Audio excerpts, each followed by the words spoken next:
Assalamualaikum warahmatullahi wabarakatuh. Teman-teman sekalian, pada hari ini kita akan melanjutkan diskusi kita tentang komunikasi antar budaya di dalam bisnis.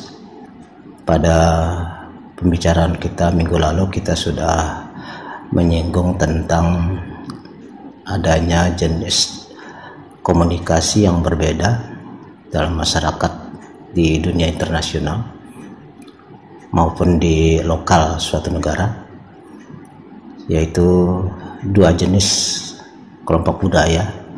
Yang pertama adalah high context cultures dan yang kedua adalah low context cultures. Cara berkomunikasi dari masyarakat yang berasal dari budaya high context culture adalah mereka lebih menekankan kepada non-verbal communication, ya, ditambah dengan situasi-situasi yang ada pada saat komunikasi dilakukan. Ya, minggu yang lalu kita sudah ambil contoh, ya, misalnya waktu Pak Harto menjawab pertanyaan dari pimpinan pasukan tentang bagaimana memperlakukan orang-orang Partai Komunis yang tertangkap, beliau hanya mengatakan sambil tersenyum, siapa yang mau ngasih makan. Ya, ini adalah contoh budaya high context cultures. Oleh karena kalau kita lihat dari apa yang diucapkan, siapa yang mau ngasih makan, itu tidak tersirat dengan jelas apa bunyi makna dari perintah tersebut. Berarti kita harus bisa memahami sang pembicara, yaitu Pak Harto, itu berasal dari konteks budaya apa. Karena dalam high context culture ucapan itu tidak selalu mengandung arti yang jelas. Oleh karena itu kita harus bisa memahami konteksnya dan juga harus memahami siapa yang berbicara dan dalam situasi apa komunikasi tersebut disampaikan. Ya, banyak negara yang seperti itu, seperti di Indonesia, ya. Seperti orang Jawa yang saya sebutkan, bahwa berbicara langsung itu merupakan sesuatu yang kurang baik, ora ilo. Oleh karena itu ketika kita berbicara dengan orang-orang dari high context culture seperti orang Jawa, maka kita diminta untuk menangkap situasinya, menangkap konteksnya, agar kita bisa memahami secara utuh apa yang dimaksud di dalam peran komunikasi tersebut, ya. Negara-negara seperti negara Asia, Afrika, Amerika Latin, dan Eropa Selatan itu banyak yang memiliki high context cultures, seperti orang Jepang misalnya. Orang Jepang itu kalau mereka mengatakan hai, itu tidak berarti iya, tidak berarti setuju. Bahkan orang Cina budayanya mengajarkan bahwa setuju atau tidak setuju itu tidak boleh diungkapkan secara langsung. Jadi kita harus bisa memahami orang-orang yang menjadi mitra bisnis kita itu berasal dari budaya dengan konteks apa ketika mereka berkomunikasi, ya. Sementara itu pada sisi lain, low context cultures itu lebih menekankan kepada ucapan, kepada kata-kata yang terkandung di dalam pesan komunikasi mereka, baik itu komunikasi yang lisan maupun tulisan, ya. Jadi pemaknaan atau meaning terhadap pesan komunikasi itu bisa langsung didapat dari kata-kata yang mereka ucapkan. Tidak perlu kita berkonsentrasi memikirkan dalam konteks apa, dalam situasi apa, dan dari mana mereka berasal, ya. Jadi orang-orang low context culture ini berbicara apa adanya, ya, terbuka, dan kata-katanya itu langsung memberi makna, maksud dari ucapannya. Misalnya orang-orang Amerika, orang-orang Jerman, Kanada, Australia, dan Eropa Barat, ya, itu umumnya seperti itu. Mereka berbicara lebih tegas, tidak memiliki multitafsir dalam kata-kata yang dipilih, dan kita tidak perlu pusing memikirkan konteks-konteks dari komunikasi ketika dilakukan, ya. Kalau kita lihat gambar ini, ya, ini merupakan piramid terbalik, ya, dimana kalau Swiss, Jerman, ya, Amerika Utara, ya, dari bawah ke atas itu memperlihatkan konteks komunikasi mereka makin kecil, ya.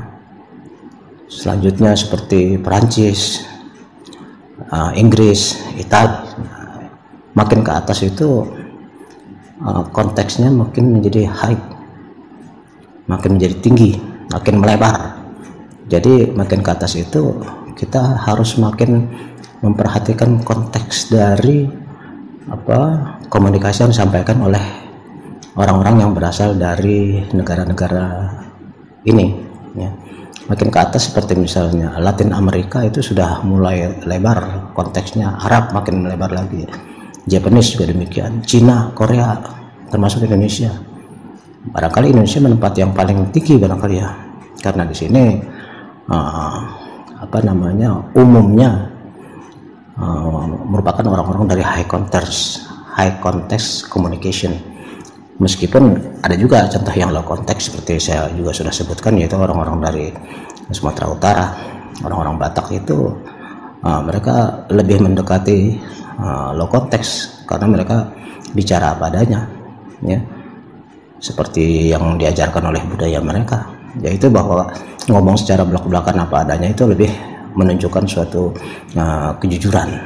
Sementara kalau kita tidak ngomong secara langsung, tidak secara belak-belakan, itu menyiratkan menurut mereka ada hal-hal yang disembunyikan.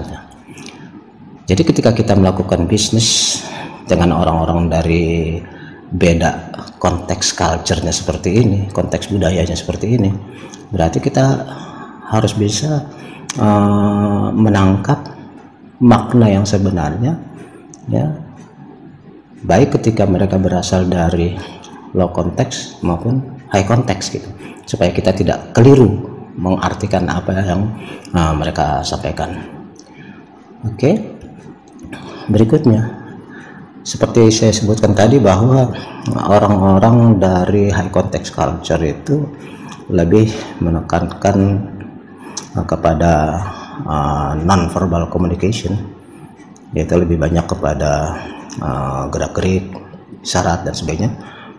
Maka kalau orang low context itu lebih menggunakan verbal communication. Jadi mereka lebih banyak menggunakan suara dan juga kata-kata dalam hal ekspresi apa yang mereka maksud dalam pesannya, ya. Dalam hal ini contoh dari verbal communication bisa kita lihat pada kegiatan di face to face communication atau telepon communication atau radio dan televisi. Begitu juga sekarang ini dengan adanya video call, internet, ada seminar, webinar, dan sebagainya. Itu adalah bentuk-bentuk dari verbal communication. Karena apa? Karena menggunakan rangkaian kata dan kalimat, ya. Kemudian orang-orang high context itu lebih banyak menggunakan non-verbal, di mana komunikasi itu disampaikan dengan menggunakan hal-hal yang bukan merupakan rangkaian kalimat atau kata-kata, ya. Mereka bisa menyampaikan pesannya melalui eye contact, melalui isyarat, melalui sentuhan, atau melalui para language. Para language itu adalah intonasi, ya, karena satu kata yang sama dengan intonasi yang berbeda itu memiliki makna yang berbeda pula. Seperti kata pergi. Pergi itu kalau diucapkan dengan datar saja kan berarti suatu statement, ya, suatu pernyataan, pergi gitu. Tapi kalau dinyatakan dengan ada nada tertentu, dia akan berbalik menjadi suatu pertanyaan. Misalnya pergi, atau bisa berupa perintah, pergi gitu kan. Jadi para language juga merupakan suatu hal yang penting dalam kita berkomunikasi dengan orang yang berasal dari high context culture, karena mereka sangat mengandalkan, sangat menekankan kepada penggunaan non-verbal communication. Oke. Di dalam komunikasi high context culture, eye context atau tatapan mata juga memegang peranan penting, ya. Beberapa budaya high context itu menganggap bahwa melihat orang lain pada tatapan matanya itu bisa dianggap sebagai suatu kejujuran, dan menatap langsung itu dianggap sebagai suatu hal yang menantang dan kasar, ya. Seperti kita ambil contoh yang minggu lalu bahwa Muammar Gaddafi, presiden dari Libya, negara Timur Tengah, itu selama diwawancarai oleh wartawati Amerika, dia tidak sama sekali pernah melihat si wartawati, apalagi menatap matanya langsung. Karena bagi budaya Timur Tengah yang termasuk high context, menatap mata langsung, apalagi itu lawan jenis perempuan, itu suatu hal yang tabu, suatu hal yang sangat dihindari. Sementara itu si wartawati sendiri itu adalah orang Amerika, di mana budayanya mengajarkan bahwa dalam pembicaraan itu sebaiknya kita menatap langsung mata, karena dari tatapan langsung mata itu berarti orang itu tulus, tidak ada yang disembunyikan. Jadi kita bisa bayangkan andai kata seperti halnya wawancara antara Muammar Gaddafi dengan wartawati ini, kalau masing-masing tidak memahami konteks budaya masing-masing, itu pasti akan terjadi salah paham, ya. Muammar Gaddafi bisa saja menganggap bahwa wartawan sopan karena melihat langsung ke muka dia, ke wajah dia, ke mata dia. Ya, sementara si wartawati sendiri menganggap Presiden Libya itu juga kurang menghargai, karena selama pembicaraan dia sama sekali nggak mau menatap mata si wartawati. Ya, jadi di sini eye context, ya, di dalam komunikasi berpotensi untuk menimbulkan kesalahpahaman, termasuk juga di dalam kegiatan bisnis. Ya. Di Amerika misalnya, seperti sudah kita sebutkan tadi, ketika kita melakukan komunikasi dengan menatap langsung matanya, itu secara umum dianggap bahwa kita itu memiliki attention, ya, memiliki interest terhadap orang yang berbicara. Jadi kita menghargai dia, sehingga kalau kita bicara sama mereka menatap langsung, itu mereka tidak marah, malah mereka senang. Karena apa? Berarti kita atensi sama mereka, memperhatikan apa yang mereka bicarakan. Sementara itu di bagian lain dunia, yaitu di Middle East, Timur Tengah, kontak mata langsung itu tidak umum digunakan, dianggap sebagai satu hal yang kurang patut. Karena apa? Ya, dianggap nggak bagus langsung menatap mata gitu, ya. Di banyak negara ASEAN, Afrika dan Amerika Latin, ya, terlalu banyak menggunakan kontak mata itu bisa dianggap sebagai suatu hal yang menantang, ya, berlawanan, sehingga mereka bisa tersinggung, ya. Kan kita tahu di kalangan anak muda juga kalau kita salah menatap mata, ya, apalagi antara anak muda yang tidak mengenal satu sama lain, tapi kita langsung menatap mata mereka, itu dianggap sebagai satu tantangan dan bisa salah paham, dan bahkan mungkin bisa terjadi perkelahian, ya. Kemudian di Eropa Barat itu dianggap patut, pantas, dan sopan. Ya, mungkin seperti di Amerika juga. Jadi kalau kita melakukan kontak mata ketika berkomunikasi itu bisa dianggap satu hal yang umum lah, umum dan kemudian juga sopan, nggak ada masalah gitu ya. Oke, jadi dalam bisnis kita harus berhati-hati, jangan sampai kita menggunakan ukuran budaya kita sendiri dalam hal eye contact ini dalam menilai mitra bisnis kita, karena kita khawatir akan menyebabkan komunikasi bisnis menjadi menyimpang maknanya dan bahkan mungkin akan mengganggu hasil dari komunikasi yang kita lakukan dengan mereka. Oke, yang berikutnya adalah gesture. Gesture adalah suatu pergerakan dari organ tubuh kita, terutama adalah tangan dan kepala, di dalam hal ekspresi ide ataupun makna.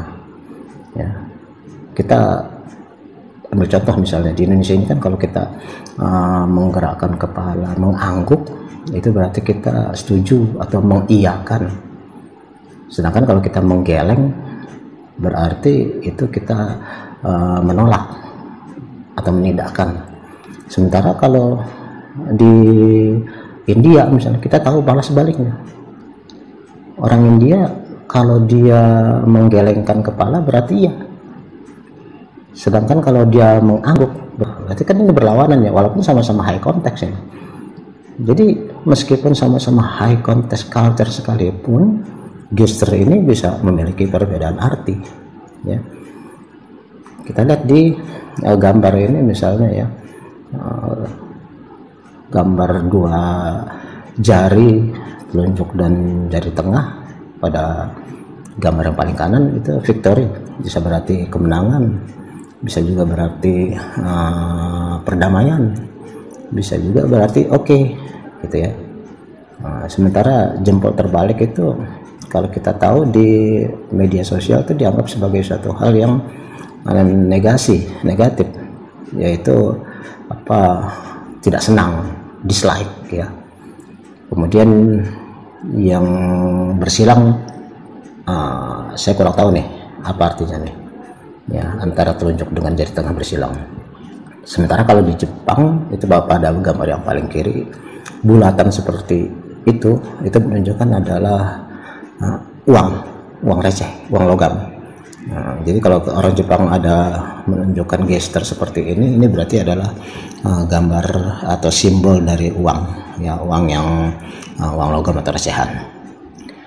Oke, berikutnya di negara-negara seperti Mesir, Italia, dan Yunani, gambar yang kita lihat ini memiliki juga beda-beda arti. Ya, kalau di Mesir artinya gambar seperti ini adalah bersabarlah. Sementara di Italia itu artinya adalah apa maksud Anda, gitu ya. Dan di Yunani itu artinya adalah suatu pujian. Ya, ini amazing, sempurna, perfect ya. Jadi saya nggak tahu di Indonesia, kayaknya nggak ada ya gambar seperti ini ya, lambang seperti ini maksudnya apa. Jadi ada yang di suatu negara ada simbol tertentu, gesture tertentu, ya belum tentu juga ada di negara kita ya. Begitu juga apa yang ada di negara kita, gesture tertentu belum tentu juga ada di negara lain, begitu. Oke, yang berikutnya adalah touching atau sentuhan ya. Kita tahu bahwa di dalam masyarakat kita ya, saya pikir mungkin semua masyarakat kita ya, bukan hanya masyarakat yang beragama Islam, itu menyentuh dengan tangan kiri itu dianggap kurang sopan, dianggap pelecehan ya, insulting. Misalnya kita memberikan sesuatu kepada orang lain dengan tangan kiri, itu yang menerima biasanya udah ada perasaan nggak enak gitu ya. Jadi touching seperti ini harus kita perhatikan, karena ada negara-negara yang memberikan tangan kiri itu nggak ada masalah, biasa-biasa aja. Tapi ada negara yang menganggap hal seperti ini merupakan suatu hal yang mungkin dianggap meremehkan atau dianggap penghinaan barangkali ya.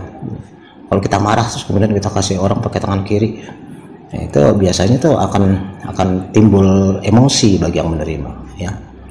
Oke, berikutnya warna, ya. Suatu warna juga bisa memiliki beda-beda makna, ya, di dalam kultur yang berbeda. Kita ambil contoh saja, misalnya kalau lambang merah, ya, lambang merah kalau di Jawa Tengah itu, kalau ada bendera merah berarti kan bendera duka, ya, ada orang yang kematian.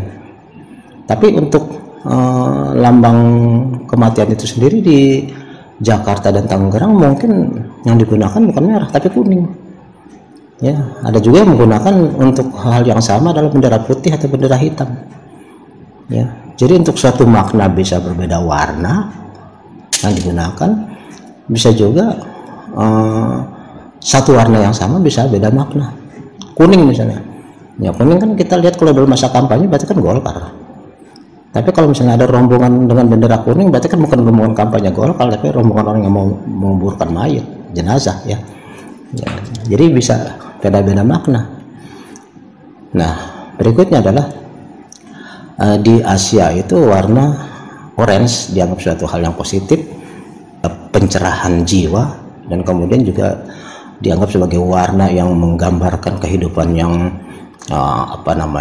yang positif lah, ya. Di Amerika gambar dari atau warna dari jalan, ya, misalnya kayak aspal barangkali itu, ya, itu dianggap suatu sebagai lambang dari traffic delays atau fast food restoran, gitu, ya. Kemudian hijau itu juga menjadi simbol bagi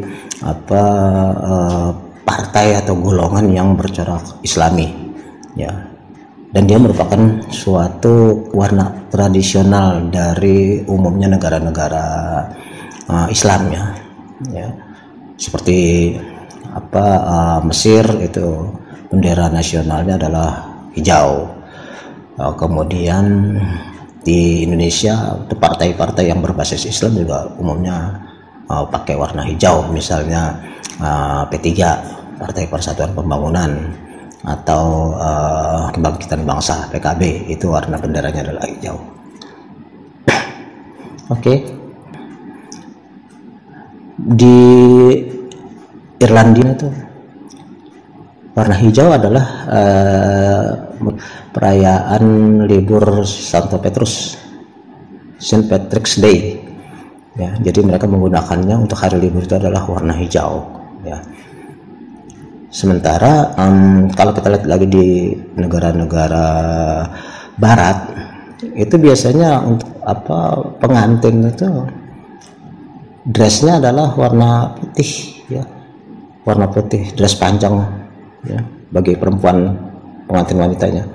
Dan situasi juga sama, ya, di Indonesia itu kan dalam acara akad nikah itu biasanya perempuan suka menggunakan kebaya warna putih, ya, kebaya dari bahan brokat, gitu kan, ya. Sementara laki-lakinya bisa saja kan jas atau dengan peci, atau juga bisa juga dengan menggunakan baju koko dan sebagainya. Tapi umumnya kalau acara akad nikahnya itu perempuan pakai baju putih, ya. Baru kemudian setelah akad nikah selesai dia bisa berganti dengan pakaian pengantin dari adat masing-masing. Ya. Di Cina warna biru dalam pemberian cindramata itu diasosiasikan sebagai suatu duka cita, suatu kematian, ya. Artinya apa? Artinya bahwa kita kalau memberikan cenderamata dari berbudaya lain harus hati-hati, jangan sampai kita menggunakan warna yang bagi mereka suatu hal yang kan warna putih dalam cenderamata bagi orang Jepang mungkin juga sama dengan Cina dengan warna biru tadi, ya, menggambarkan duka cita. Kita kan maksudnya ngasih cenderamata itu menghibur, tapi kalau kemudian dipersepsi jadi sebaliknya kan jadi suasananya jadi berubah, ya, jadi nggak enak.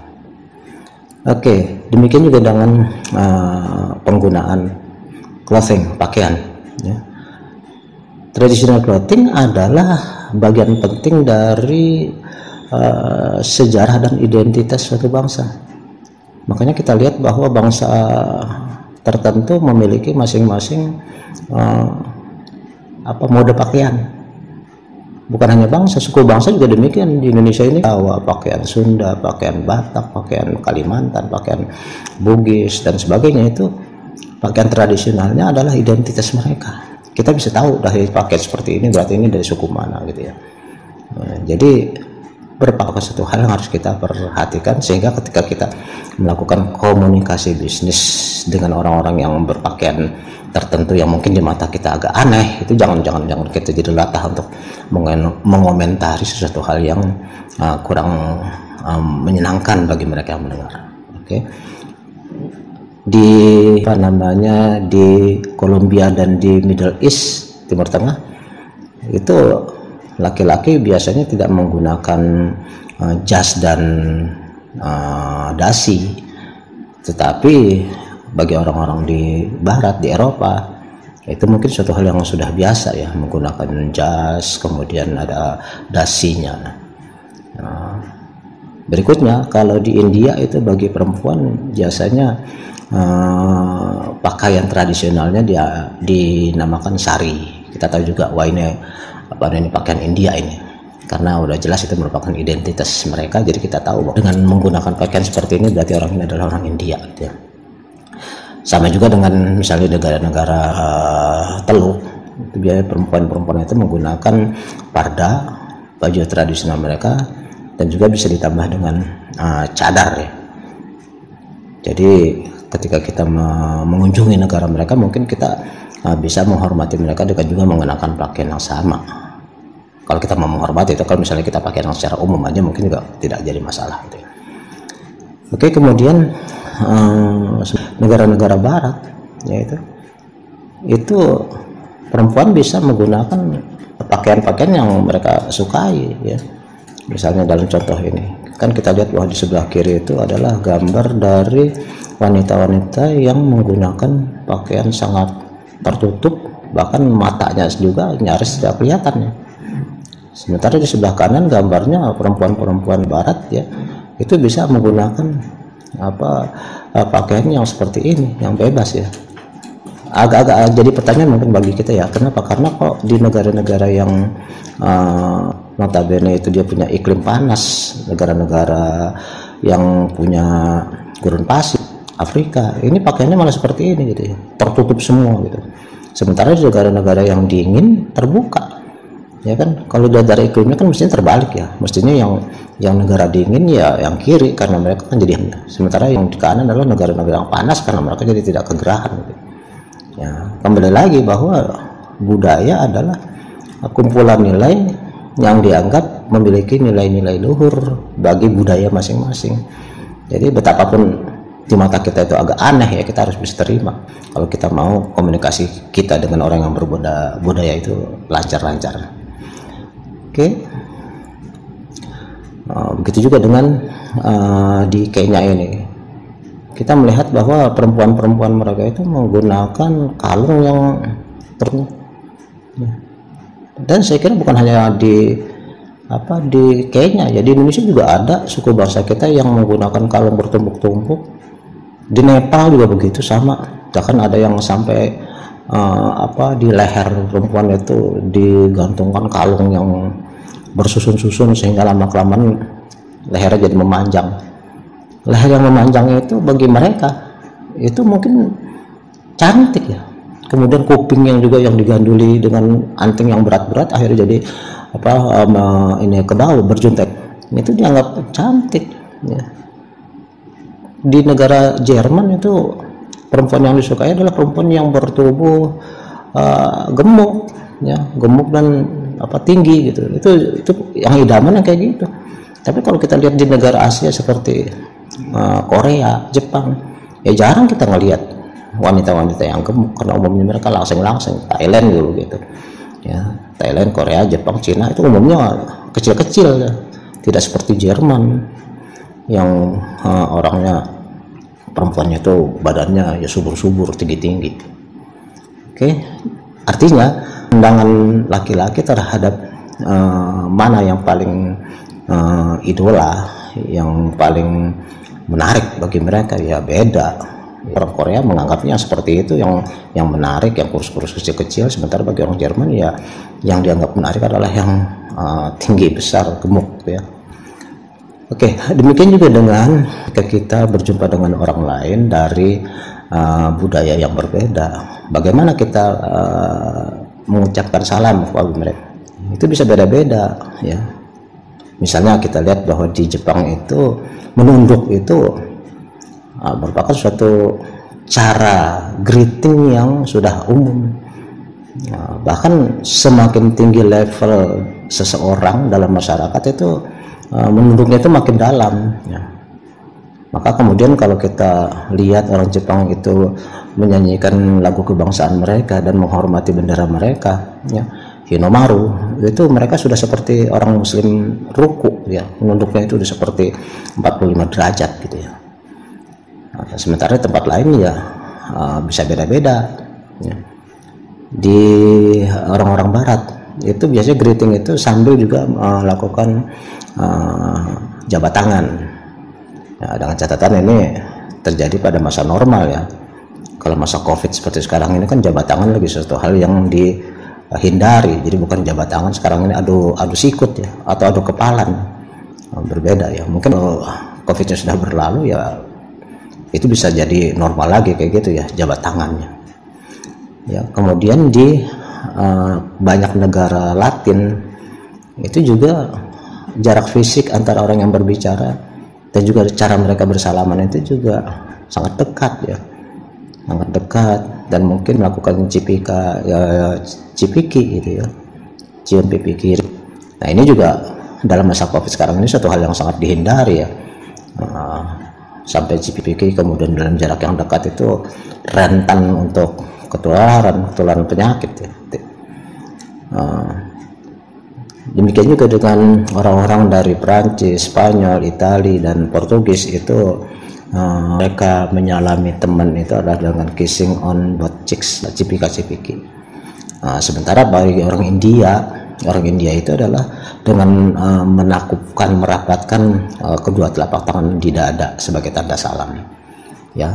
Mungkin ini agak mirip orang Sunda ya, orang Sunda seperti itu dalam cara bersalaman di Indonesia, atau orang Thailand ya, sawadee-krap ya, seperti itu ya.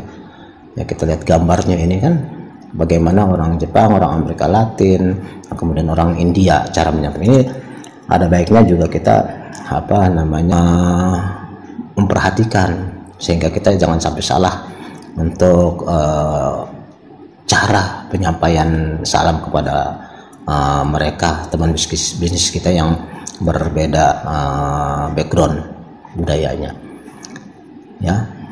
Yang paling penting adalah bahwa adanya perbedaan-perbedaan budaya tadi kalau kita tidak pelajari itu kemungkinan akan menjadi konflik ya, menjadi konflik, dan itu kemudian akan menjadi sesuatu hal yang tidak menyenangkan, yang pastinya akan mengganggu kelancaran bisnis kita ya, karena akan timbul salah paham,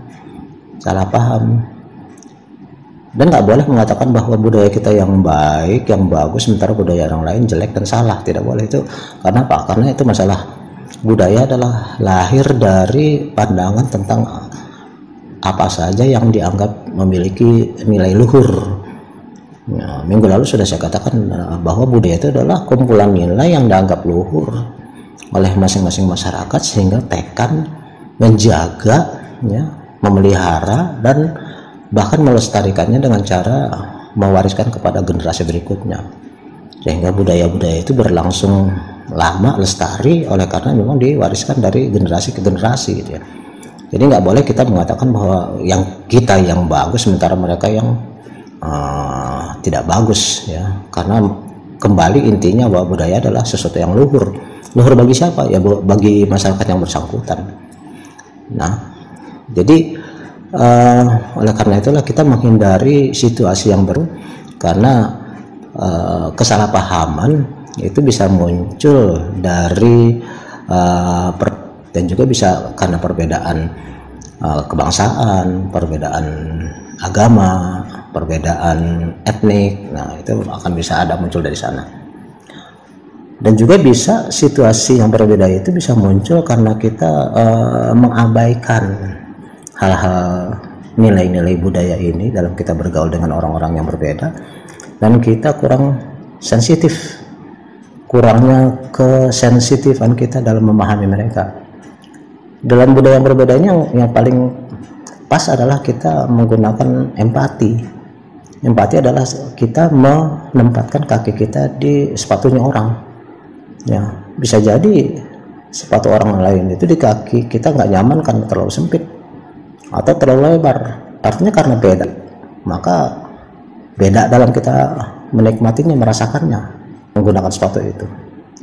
Nah, jadi mungkinnya adalah ketika kita mencoba memahami budaya orang lain adalah kita jadi kurang nyaman. Tapi apa boleh buat, memang kita harus bisa sensitif dan menghargai mereka, ya.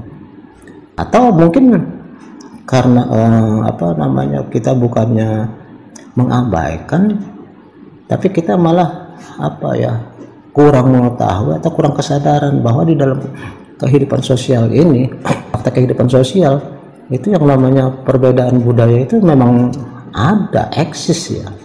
Mau nggak mau kita memang harus mempelajari mereka, harus mempelajari perbedaan-perbedaan tersebut, ya. Karena kita ingin lancar semua urusan-urusan kita dengan mereka, gitu ya. Keengganan kita untuk memahami ataupun ketidakpedulian kita dalam memahami itu akan menjadi satu hal yang kita sebut sebagai yang lahir dari misinterpretation, pemahaman yang berbeda, pemahaman yang salah, sehingga komunikasi menjadi aset. Ya, pada akhirnya tentu masing-masing kalau akan bertahan dengan nilainya masing-masing ya akan terjadi konflik. Oke. Nah, berikutnya di dalam masalah cultural communication ini kita juga ada mengenal blok-blok, ya, blok-blok dalam komunikasi antar budaya yang disebabkan oleh budaya yang berbeda. Yang pertama adalah etnosentris. Etnosentris itu adalah ketidakmampuan untuk menerima budaya, ketidakmampuan kita menangkap apa maknanya dari budaya orang lain dan menganggap bahwa my way is the best way, cara saya lah yang cara mereka adalah salah. Ini yang namanya etnosentris, suatu pandangan yang hanya berfokus kepada etniknya sendiri dan menganggap orang lain itu tidak baik. Oke. Yang kedua adalah blok kultur, itu adalah diskriminasi. Terus diskriminasi ini adalah pembedaan perlakuan karena status tertentu, ya. Anggap remeh orang lain yang berasal dari budaya yang kita anggap tidak bagus, sehingga kita sering mengatakan bahwa tidak ada pentingnya bagi saya untuk melayani orang atau seperti itu. Ya, ini kurang bagus karena yang namanya manusia, biarpun dia dari derajat yang itu saat, kita mungkin justru membutuhkan orang-orang yang seperti itu dalam menangani masalah-masalah kita, ya. Misalnya kita bawa barang, kita menganggap bahwa kalangan bawah itu sebagai suatu hal yang rendah, ya.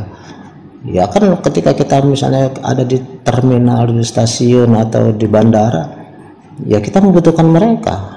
Nggak mungkin kan dari golongan yang setara dengan kita atau di atas kita malah kita suruh angkutin barang, ya kan pasti mereka lah kita butuhkan. Berarti kita nggak boleh melakukan diskriminasi, perbedaan perlakuan terhadap ada di bawah level kita, karena namanya manusia itu ada aja segi yang mungkin membutuhkan orang-orang di kalangan tertentu, ya. Jadi tidak boleh kita menganggap mereka karena mungkin suatu saat kita justru membutuhkan mereka. Oke, yang kedua adalah masalah stereotip. Stereotip itu adalah pandangan orang atau sekelompok orang terhadap sekelompok orang lain, di mana pandangannya itu biasanya pukul rata, ya. Kemudian pukul rata juga menggampangkan, gitu, terus kemudian juga nadanya negatif, kurang bagus, ya. Misalnya apa? Misalnya kita kalau bicara tentang orang Sunda, maka biasanya yang terbayang di wajah di benak kita adalah orang Sunda itu kalau perempuannya adalah pesolek, kemudian matre, ya, dan sebagainya. Ya mungkin ada hal-hal yang seperti itu pada orang Sunda, tapi kan sifat perempuan seperti itu ya bukan hanya di orang Sunda, ya, di mana suku pun yang matre, yang pesolek, ya. Tapi orang cenderung untuk mengatakan kalau orang yang berasal dari etnik Sunda itu seperti itu, gitu. Sama lah ketika apa namanya kita menganggap etnik Padang itu dengan ungkapan pelit gitu. Tentu semua orang Padang pelit, tapi orang udah umum aja mengatakan stereotipnya adalah orang Padang itu pelit gitu loh. Orang pelit kan bisa di mana aja, bukan hanya di Padang ya. Kemudian juga dengan orang Batak dikatakan kasar, ya, culas dan sebagainya. Ya belum tentu semua orang juga ada di situ, tapi orang selalu biasanya stereotip orang Batak seperti itu.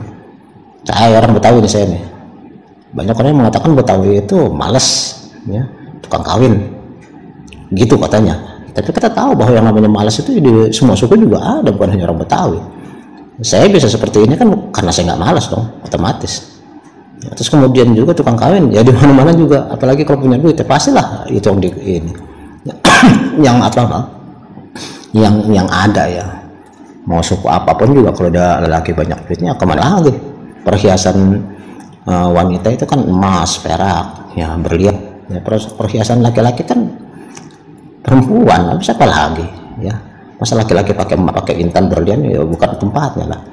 Oke, jadi ini adalah stereotype. Ungkapannya misalnya, ya pantas dia kayak gitu, orang Asia sih, pantas kayak gitu, dia orang Jerman gitu, pantas begitu, kan dia orang Jepang, ya berarti kita sudah menstereotip orang-orang tersebut dengan pandangan yang kita, padahal semua belum tentu seperti itu, walaupun ya pasti ada, cuma kan nggak semua gitu. Oke, yang keempat adalah cultural blindness, yaitu kita itu perbedaan yang kita abaikan, ya. Artinya kita menganggap orang lain itu lah, yang penting orang itu tahu kita. Ini nggak boleh seperti itu. Jadi buta terhadap budaya orang lain, ya. Atau kita merasa bahwa kita adalah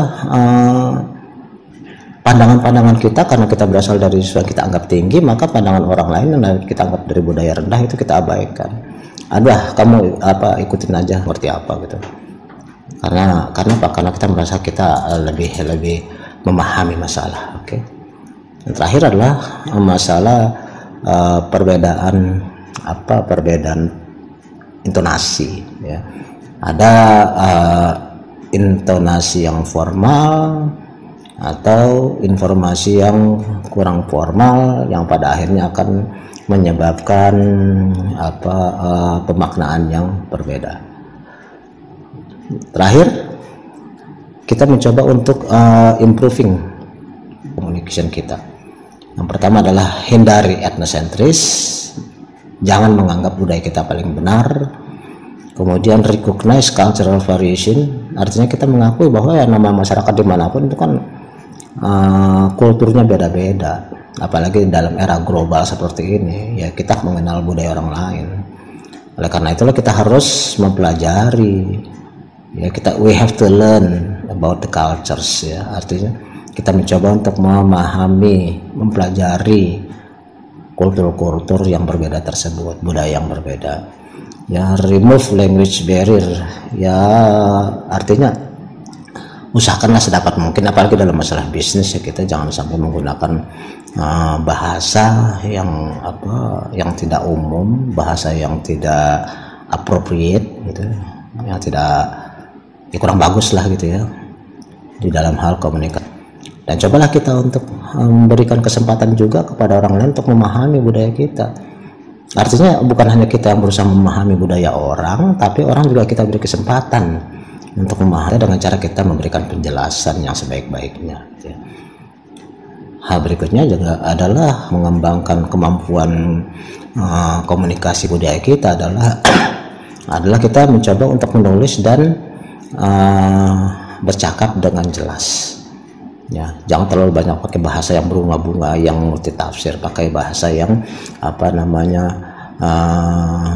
denotatif artinya maknanya ya sesuai dengan kamus. Jangan konotatif ini adalah maknanya sesuai konteks. Nih agak repot kalau kita pakai selalu konteks ya. Dan juga kita harus mengembangkan kemampuan kita di dalam komunikasi. Masih ingat yang beberapa waktu yang lalu saya sudah katakan bahwa komunikasi adalah proses untuk menyampaikan pesan kepada orang lain dengan cara tertentu melalui media tertentu dengan tujuan tertentu. Berarti improving communication skills ini adalah bagaimana kita mengencode dengan baik pesan-pesan kita, lalu kita merumuskan pesan yang efektif, kemudian memilih channel atau saluran yang tepat untuk bisa disampaikan kepada audiens kita yang memang orang sudah kita ketahui seperti apa karakternya gitu. Supaya apa? Supaya nanti dia mendekodai pesan kita secara tepat, tidak meleset, yang pada akhirnya nantinya kan akan keluar suatu respon seperti yang kita harapkan, ya kan? Kalau kita tidak mampu mengembangkan keterampilan berkomunikasi, maka yang kita khawatirkan adalah kita selalu mengalami benturan-benturan, apalagi di dalam bisnis yang sifatnya sekarang internasional. Oke, kita juga harus biasa untuk mendengarkan dengan cermat, menyimak dengan cermat, ya, supaya kita jangan sampai salah paham dalam arti makna maupun salah dalam hal kita melakukan respon. Nah, jadi kita harus listen carefully, dan juga kita harus biasakan untuk menghormati perbedaan-perbedaan dari orang-orang yang berbeda budaya tadi. Berikut adalah tips dalam hal komunikasi antar budaya yang efektif. Yang pertama adalah slow down, jangan buru-buru, ya, perhatikanlah dengan cermat. Kedua, jangan menggunakan atau cobalah hindari pertanyaan yang negatif. Minggu lalu sudah saya sampaikan bahwa ada pertanyaan-pertanyaan yang bagi orang tertentu adalah suatu hal yang tabu. Jangan tanya umur, jangan tanya status perkawinan, jangan tanya keluarga, ya. Ada budaya yang seperti itu yang terbuka saja, tapi ada juga budaya yang nggak suka kalau ditanyain masalah status perkawinan, ditanyakan umur dan sebagainya. Oleh karena itulah maka yang ketiga adalah pertanyaan-pertanyaan itu sebaiknya ya jangan beruntun lah gitu. Kita coba untuk memisah-misahkan pertanyaan-pertanyaan itu supaya kita jangan terkesan mencecar, ya.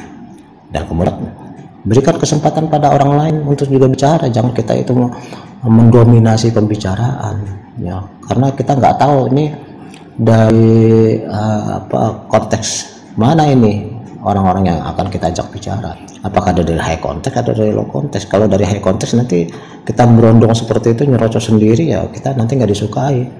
Begitu juga dari low context, ya. Low context kalau mereka aktif dalam berbicara, tapi juga kan nggak enak kalau kita yang dominasi semuanya. Oke. Nah, sebaiknya write it down itu adalah kita catatlah perbedaan-perbedaan itu supaya nanti pengalaman yang mungkin sekarang ini tidak menyenangkan, nah, kita catat, maka pada kesempatan berikutnya kita perbaiki. Ya, kita juga harus suportif itu berarti kita mendukung perbedaan tersebut, tidak merendahkannya. Kemudian juga kita coba untuk selalu mengecek makna-makna, ya, terutama yang memiliki perbedaan. Sekarang ini gampang kok untuk mengeceknya, itu artinya dari macam-macam situs di internet itu kita bisa banyak mempelajari, baik yang sifatnya itu gambar video di YouTube ataupun di Google itu search engine yang berupa tulisan. Bagaimana kita bisa memahami budaya dari orang lain. Biasanya judulnya adalah dalam bisnis misalnya how to doing business with Amerika, how to do business with the Japanese, dengan Chinese dan sebagainya. Banyak kok sekarang ini, gampang kita lihat itu. Dan juga ketika kita berbicara, ya kita harus hindarilah bahasa-bahasa slang. Bahasa slang itu kan antar tertentu ya, tidak umum digunakan. Takutnya itu menggunakan menimbulkan kesalahpahaman karena maknanya itu, ya kalau pergaulan kan enak-enak aja ya, apalagi sesama teman seumur kan enak aja, terbuka aja. Tapi kan belum tentu slang antara orang yang sama aja usia itu sudah kemungkinan besar akan menimbulkan salah paham. Anda misalnya dengan orang tua gitu ya, Anda bilangnya halo coy gitu ya, atau halo bro, tentu yang diterima itu jadi seneng, kok cai coy gitu ya, harus dihindar. Dan selalulah kita memelihara etika kita, kesopanan kita, sopan santun kita itu di dalam berkomunikasi dengan orang-orang yang berbeda budaya. Terus kita perhatikan yang namanya sopan, yang namanya tidak sopan, walaupun ada yang umum tapi ada juga yang beda-beda ya. Ada sesuatu yang dianggap kurang sopan tapi mungkin bagi budaya lain dianggap biasa-biasa aja gitu ya. Dan juga yang terakhir adalah coba hindari humor. Ada humor yang bagi budaya tertentu biasa aja, nggak ada makna apa-apa ya, humor is just humor gitu ya. Tapi ada juga yang mengatakan bahwa humor di dalam bisnis itu nggak pantas ya, itu menandakan bahwa kita itu main-main, nggak serius gitu ya. Kita kan serius tapi kita berusaha untuk mengembangkan komunikasi ya dengan membubuhkan humor, tapi kemudian bagi mitra bisnis kita dianggap ini orang main-main, ngapain kok lagi bisnis kok pakai bercanda-bercanda ya. Jadi harus kita hindari hal seperti itu. Baik, saya kira demikian yang bisa saya sampaikan ya, merupakan 2 seri ya tentang cross culture communication ini. Mudah-mudahan ada manfaatnya bagi kita sekalian. Saya akhiri. Sebelumnya saya mohon maaf jika ada kekurangan ya. Wabillahi taufik wal hidayah. Wassalamualaikum warahmatullahi wabarakatuh.